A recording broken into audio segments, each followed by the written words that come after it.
জয় যিশু। প্রথম পাঠ স্যামুয়েলের দ্বিতীয় গ্রন্থ 7 অধ্যায় 4 থেকে 17 পদ। ঈশ্বর দাউদকে প্রতিশ্রুতি দেন তার বংশের রাজত্ব চিরস্থায়ী হবে। সেদিন রাতে প্রবক্তা নাথানের প্রতি উচ্চারিত হল ভগবানের এই বাণী, যাও তুমি আমার সেবক দাউদকে গিয়ে বলো, ভগবান এই কথা বলছেন, আমার থাকবার জন্যে একটি মন্দির তুমি কি গেঁথে তুলবে? যেদিন আমি মিশর দেশের বাইরে ইসরায়েলীয়দের নিয়ে এসেছিলাম, সেদিন থেকে আজও পর্যন্ত আমি তো কোনো মন্দিরেই থাকতে পাইনি। আমি তো একটা শিবিরের নিচে, একটা আচ্ছাদনের নিচে থেকেই ঘুরে বেরিয়েছি।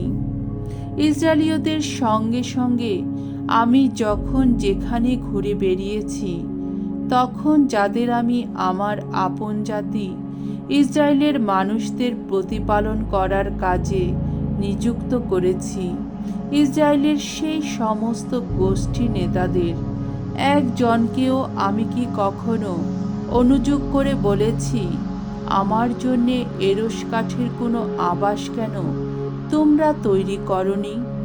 তাই বলছি, তুমি এখন আমার সেবক দাউদকে এই কথা বলো, বিশ্বপতি ভগবান বলেছেন, তোমাকে আমি চরণভূমি থেকে মেষপালের পিছন থেকে নিয়ে এসেছি, যাতে তুমি আমার আপন জাতি ইসরায়েলের শাসক হয়ে উঠতে পারো।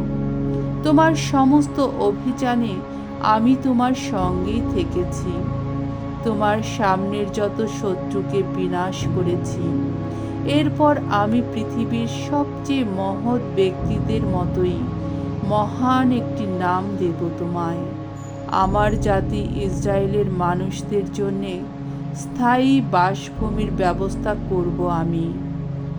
সেখানে তাদের আমি যেন বৃক্ষেরই মতো রূপিত করব, যাতে তারা বরাবর সেইখান থেকেই যেতে পারে। তাদের আর কখনো বিপন্ন হতে হবে না, দুর্জনেরা তাদের আর নিপীড়ন করতে পারবে না, যেমনটি সে আগে করত, যখন আমার আপন জাতি ইসরায়েলের শাসক পদে সেই জননায়কদের আমি নিযুক্ত করতাম। তোমাকে আমি তোমার সমস্ত শত্রুর উৎপাত থেকে মুক্তই রাখব। ভগবান এও তোমাকে জানিয়ে রাখছেন যে তিনি ভগবান তোমার নিজস্ব একটি বংশের প্রতিষ্ঠা করবেন। তিনি বলছেন, তোমার আয়ুষ্কাল শেষ হওয়া পর তুমি যখন তোমার পিতৃপুরুষদের পাশে শায়িত হবে, তখন আমি তোমার উত্তরাধিকারী রূপে সিংহাসনে বসাবো তোমারই একজন বংশধরকে, তোমার নিজেরই এক সন্তানকে, এবং তার রাজত্ব আমি সুপ্রতিষ্ঠিত করব। সেই তখন আমার সম্মানে একটি মন্দির গেঁথে তুলবে। আমি তার রাজ সিংহাসন চিরপ্রতিষ্ঠিত রাখব। আমি তার পিতাই হব, সে হবে আমার পুত্র। সে যদি কোনো অন্যায় করে, তাহলে মানুষ যেমন বেত মেরে কশাঘাত করে শাস্তি দেয়, সেইভাবে আমিও তাকে শাসন করব। কিন্তু যাকে আমি তোমার সামনে থেকে দূর করে দিয়েছি, সেই শৌলের প্রতি আমার অনুগ্রহ আমি যেমন ফিরিয়ে নিয়েছি, না, তোমার ওই বংশধরের বেলায় আমি কিন্তু তেমনটি করব না। আমার অনুগ্রহে তোমার বংশ, তোমার রাজত্ব চিরস্থায়ী হয়ে থাকবে, তোমার সিংহাসন অটল থাকবে চিরকাল। পরে নাথান ওই সব কথা, ওই দিব্য দর্শনের সমস্ত কিছুই দাউদকে জানালেন। প্রভুর বাণী। খ্রিস্ট প্রভু তোমার প্রশংসা হোক। সাম সঙ্গীত 89 অধ্যায় 3 থেকে 4 পদ, 26 থেকে 29 পদ। ধো, সেই মনোনীত জন যিনি প্রভুর ভালোবাসা তিনি পাবেন চিরদিন। ওগো ভগবান, তুমি যে বলেছ যে আমার মনোনীত জন, নিজেকে বেঁধেছি আমি তার সঙ্গে সন্ধির বাঁধনে।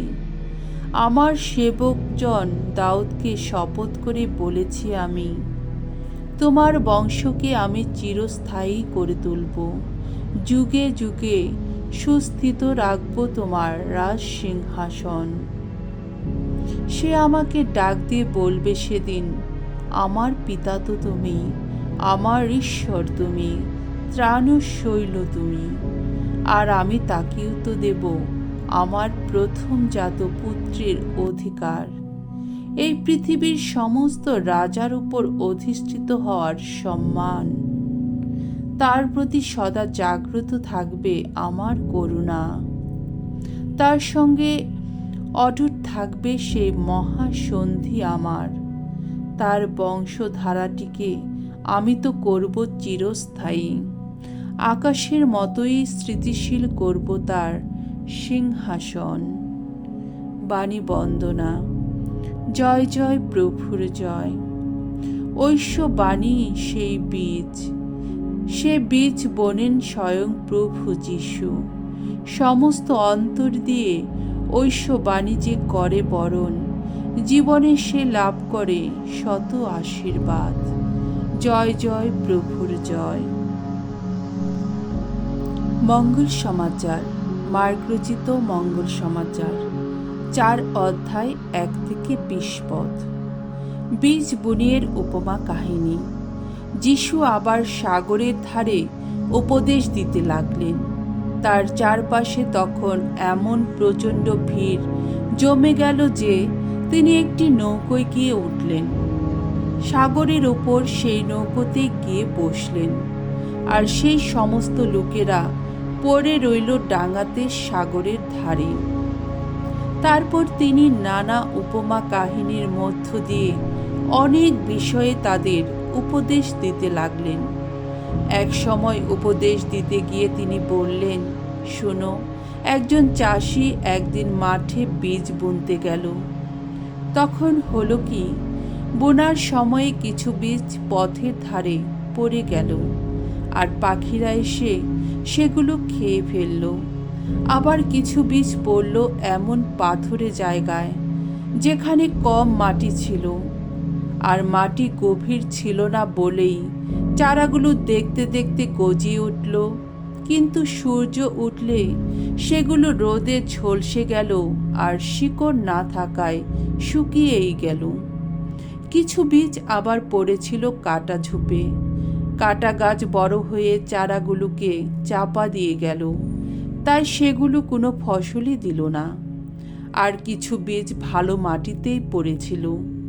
এই বীজগুলো ফসল দিল, ক্রমে গজিয়ে ওঠে বাড়তে বাড়তে শেষে গাছগুলোর কোনোটা 30 গুণ, কোনোটা 60 গুণ, কোনোটা আবার 100 গুণ শস্য দিল। যিশু আরও বললেন, শুনবার কান যার আছে সে শুনুক।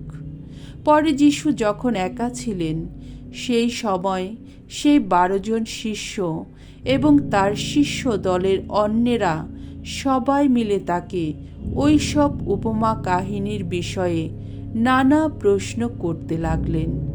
তিনি উত্তর দিলেন, ঐশ্য রাজ্যের রহস্যময় সত্যের অর্থ তোমাদের জানানো হয়েছে, কিন্তু বাইরে পড়ে আছে যারা, তাদের কাছে সব কিছুই বলা হচ্ছে উপমা কাহিনীর মাধ্যমেই, যাতে তারা বারবার দেখেও দেখতে না পায়, বারবার শুনেও বুঝতে না পারে। নইলে তারা হয়তো বা মন ফেরাবার, আর তখন তাদের ক্ষমাও করা হবে। যিশু বলে চললেন, তোমরা কি তাহলে ওই উপমা কাহিনীটির অর্থ বুঝতে পারলে না? তাহলে অন্যান্য উপমা কাহিনীর অর্থই বা বুঝবে কেমন করে? শুনো, সেই যে বীজ বুনিয়ে, সে আসলে ঐসব বাণীরই বীজ বুনে। এক ধরনের মানুষ হলো সেই সমস্ত লোক যারা রয়েছে সেই পথের ধারে যেখানে বীজ বোনা হয়।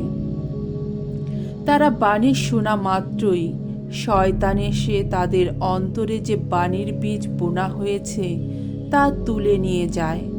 তেমনি সেই ধরনের মানুষও আছে যাদের ওই পাথরে যত জায়গার মতো অন্তরেরও বীজ বোনা হয়। বাণী শুনতে না শুনতেই তারা আনন্দের সঙ্গে তা গ্রহণ করে, কিন্তু তাদের অন্তরে শিকড় বলতে কিছুই নেই। তারা তো ক্ষণস্থির মানুষ।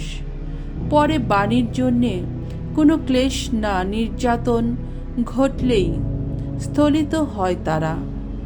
আবার অন্য ধরনের মানুষও আছে যাদের কাটা ঝোপের মতো অন্তরেই বীজ বোনা হয়। তারা হলো সেই সমস্ত মানুষ যারা বাণী শুনতে পায় ঠিকই, কিন্তু এই সংসারের ভাবনা চিন্তা, ধনসম্পদের মিথ্যা মোহ আর অন্য যত কিছুর তাদের অন্তরে প্রবেশ করে সেই বাণীর কণ্ঠরোধ করে, আর এইভাবেই তা বিফলে যায়। আবার এই ধরনের মানুষও আছে যাদের ভালো মাটির মতো অন্তরে বীজ বোনা হয়। তারা বাণী শুনে আগ্রহের সঙ্গে তা গ্রহণ করে নেয়, আর শেষে তাদের কেউ বা 30 গুণ, কেউ বা 60 গুণ, কেউ বা 100 গুণ ফল ভারী ফলসারী হয়ে ওঠে। প্রভুর মঙ্গলময় বাণী। খ্রিস্ট প্রভু তোমার প্রশংসা হোক।